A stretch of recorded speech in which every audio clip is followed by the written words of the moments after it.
Hello everybody and welcome back. This is my third installment in things they should have taught you in driver's ed but never did. And this has to do with something that will eventually save the battery life in your car.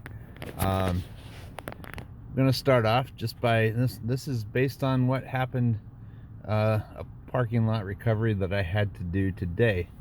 If you get where you're going, in this case I'm at my garage and I need to turn the dome light on for some reason, and I do, that's all well and good, and I get whatever I need to get out of my car, and anything that needs to be done, and then I turn it off. And then what happens is people will forget they've turned their dome light on, open their car door, and just get out, because when you open your car door, the light should be on. Well, short-term memory is what it is, and people will frequently just forget their dome light's still on. And in cold weather like where I live, it was about 0 degrees last night. If your dome light is left on in 0-degree temperatures, the battery will go to 0, and once it's depleted, it can freeze the electrolytes inside the battery, and that resulted in dropping 2 cells in about $185 battery. Fortunately, it was warranted, and I got to give credit to that, the company that gave us the battery in the first place. They didn't give it to us, but I bought it, but we did have the warranty. So if the light had been off, it would have already turned off, but since I manually switched it on, it's still on. So what I would recommend is, if you park your car and you need to turn your dome light on, turn it on with the motor running, or even above that, restart the motor, because once you turn it off with the motor running, it's off, you won't forget about it. And then if you turn your motor off, your lights will come back on, but you're not switching them on.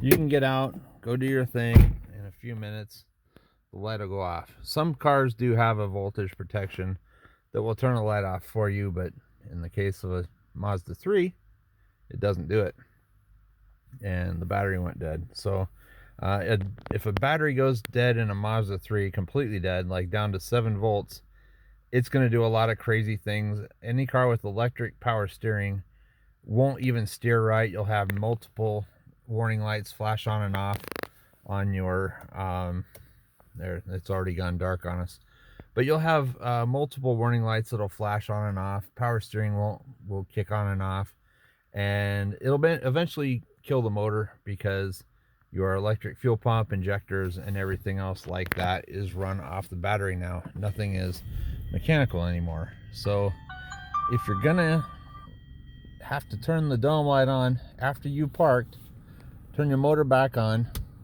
hit the dome light. Once you're done doing what you're doing, turn it back off.